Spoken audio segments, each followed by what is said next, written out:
বর্তমানে অত্যাধুনিক প্রযুক্তির যুগে তেমনভাবে আর বাড়িতে পুরনো যুগের ঘড়ি দেখতে পাওয়া যায় না। সময়ের অগ্রগতির সঙ্গে সঙ্গে ঘড়ির রূপ পাল্টে গিয়েছে।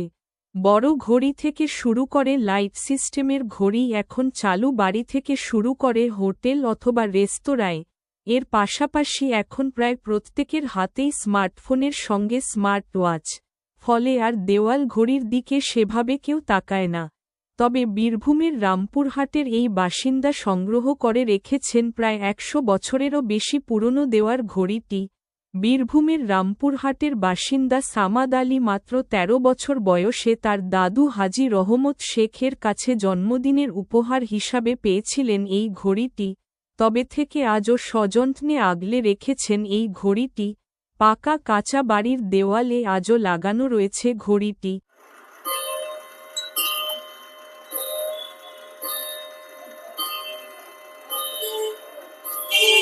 নিয়ম করে বেজে ওঠে ঘণ্টা, প্রয়োজন নেই কোনো ব্যাটারির।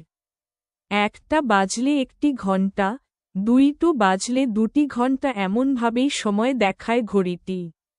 অন্যদিকে ১:৩০ বাজলে একটি ঘণ্টা, ২:৩০ বাজলেও একটি ঘণ্টা বেজে ওঠে। সামাদ আলী বলেন, আজ পর্যন্ত ঘড়িটি কোনো দিন এর জন্য খারাপ হয়নি। এই ঘড়িটি দেখে সময় বোঝেন বাড়ির সদস্যরা। প্রায় ৯০ থেকে ১০০ বছর আমার দাদুর ঘড়ি ছিল, দাদু দিয়েছে আমাকে। ওটাকে আমি চিরদিন যত্ন করে রেখে দিয়েছি সামনে। হ্যাঁ, সঠিক সময় দেখায়। আর দুটো স্প্রিং আছে, একটা পাম্প দেয়, একটা পাম্প চলে যায়। না, ব্যাটারি লাগে না। প্রায় ৩ মাসের ধাক্কা আবার লাগে। হ্যাঁ, ঘন্টা বাজে এই ঘড়িতেই। হ্যাঁ, আমি এই ঘড়ি দেখেই আমি সময় দেখি। আরো পুরনো আছে, সব দাদুরই দেওয়া। ৭৬ বছর, ১৩ বছর বয়স দিয়েছে। না, ঘড়ি আমি খারাপ এখন বন্ধ হয়নি, সে সময়ই চলছে। আমার নাম সামাদ আলী, হাজী রহমত শেখ।